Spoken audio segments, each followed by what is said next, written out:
Hello everyone, Pantoufleee here today for a new review concerning the EMIL 2, the tier 9 Swedish heavy tank, which is in my opinion the worst of the new line. Because it combines all the disadvantages of the EMIL 1 and the Kranwagen, you add both of them and you get that thing, which is the EMIL 2. We'll talk about the armor profile later. Let's first talk about the gun. The only cool thing is the gun depression, which is 9 degrees and allows you to be flexible on terrains combining hills, ridge lines, etc. But for the rest, it sucks. The gun dispersion sucks, 0.35, definitely not enough. Damage per minute, 1.9k, it sucks as well. Reload between shots, 3.5 seconds, so you take 7 seconds to unleash your whole clip, it's way too long. The auto reload time is way too long as well, but that's logic. That's the main thing about the new Swedish line. They have a really good turret armor, but no DPM at all. For the average penetration, it's fine as long as you're running calibrated shell. As you can see, I'm having 265 and 330 because I'm using the right equipment, but we're gonna see the equipments after, don't worry. For the average damage, 400 with this tank, 400 with your regular shell, 340 with your gold shells, and 515 with your HE shells. Pretty much this gun is why I hate that tank. There are two things that makes me hate that tank. That's the turret, the first one, the main one, and after that's the gun. For the turret, only 165mm of main armor. You're gonna see in Armor Inspector after why it's gonna be a struggle, especially if you're facing tier 10s, because a lot of them can go through this armor with gold shells. View range is fine. The turret, turn rate is 24 degrees per second. It's average, kind of slow, let's say. Now for the mobility overall, the turn rate is bad and the mobility is really horrific with this one. I would advise you to play with improved engine booster, because if you don't, good luck arriving into the right position at the beginning of the battle. For the moments where you're not using that consumable, you are gonna go around 29, 30 kilometers per hour, and it's definitely not enough. I mean, you're way too slow. You're gonna arrive after the battle most of the time, so make sure not to be on the wrong side of the map, because if you are, it's impossible for you to come back to your team. So be aware that this tank doesn't allow mistakes in terms of placement at the beginning. So that's it pretty much for the tank. Maybe we should go for the equipments before talking about the tank in Blitz Armor Garage. Calibrated shells, because improved ventilation is worthless in my opinion on this tank, and you need to have more and more penetration, especially knowing that you only have 300 with your regular shells, which is not enough.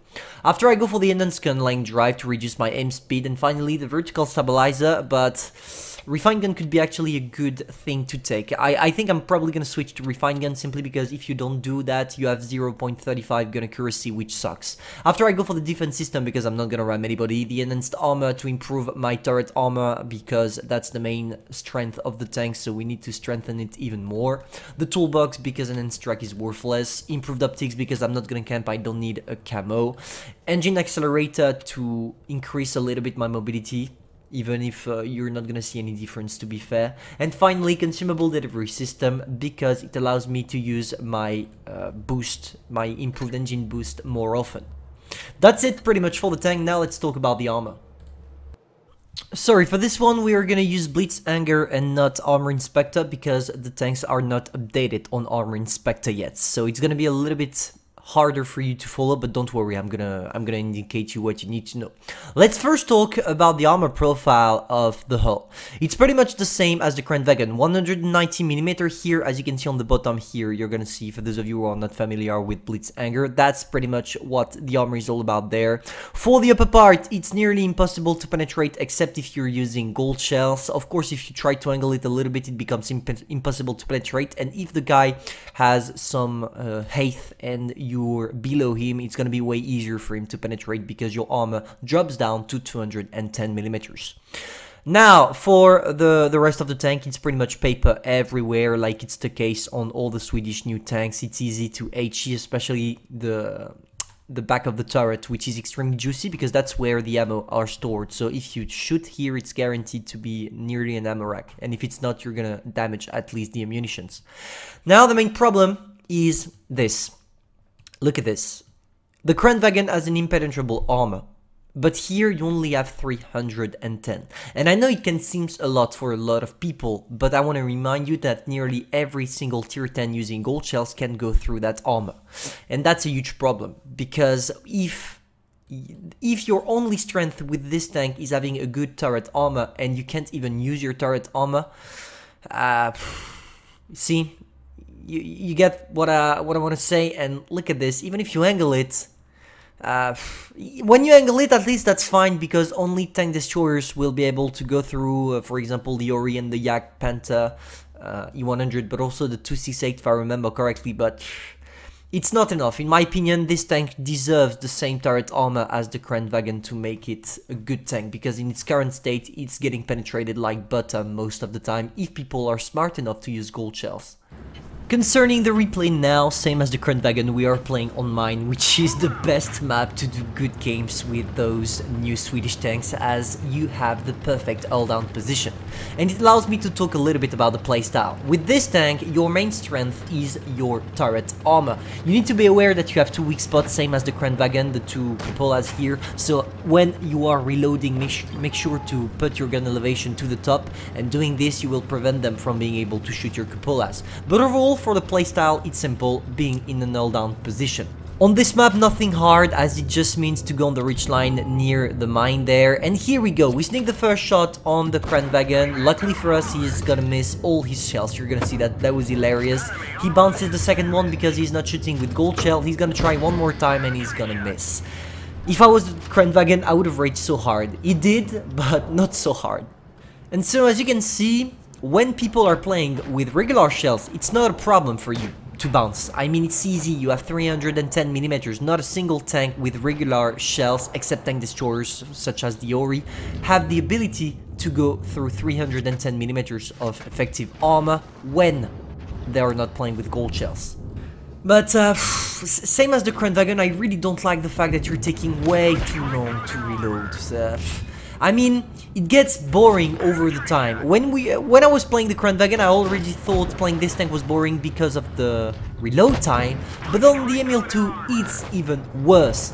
And even if I know a lot of people are saying to me, yeah, you need to play only with the two last shells and not shoot the third one. I gotta agree with this, I totally agree with that, but problem is, most of the time you gotta burst all your shells. For example, here, if I didn't burst all my shells to help the Vickers Light, he would have probably been killed by the T-57 Heavy. And the problem is, you have around 30 seconds of reload for your whole clip. And you still need to add 7 seconds for you to penetrate and shoot your shells. And it really makes this tank horrible and not really worth it. I mean, it's a tier 9 heavy, you're supposed to brawl, you're supposed to be able to help your allies. Here with this one, you shoot 3 shells and then you wait 30 seconds. And trust me, on this game, in 30 seconds, a lot can happen. So, we're staying all down, but unfortunately for us, there is the Conway here that is trying to circle. That was actually a nice move if he didn't get spotted. I think his mistake was to shoot there. He shouldn't have shot. He should have been to the top right corner of the map. It would have been much more easier for him to actually do something. But, hey, maybe he didn't thought about it. Who are we to judge? He managed to sneak a shot, and here you're gonna see what is the problem.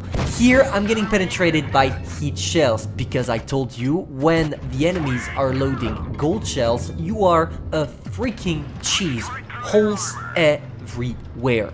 As you can see, we got penetrated into the cupola. Don't worry, it's not gonna happen a lot. That's actually my first time it happens with this tank, when I played it for around 20 games, if I remember correctly. And here we only have 580 HPs, and I think, okay, you know what, the VK, sorry, is probably gonna try to sneak a shot using gold shells. If he does, he's gonna penetrate me.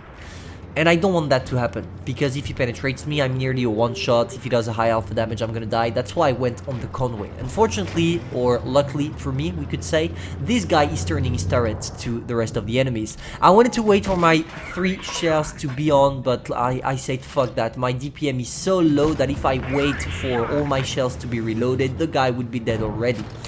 Killing the guy, thank you Vickers, we managed to get a good game, 5k damage, but I still hate that tank.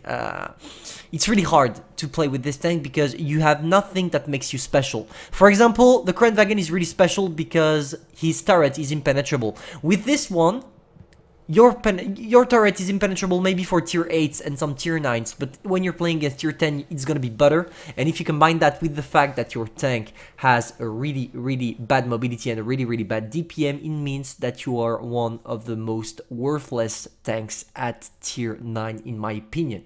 I hope this review helped you playing the tank correctly. If that's the case, feel free to subscribe, like and share. If you have any questions regarding the tank, feel free to ask them in the comments and I will try to answer. And I'm gonna see you soon, probably for a stream highlighting the new Swedish tank. See ya guys.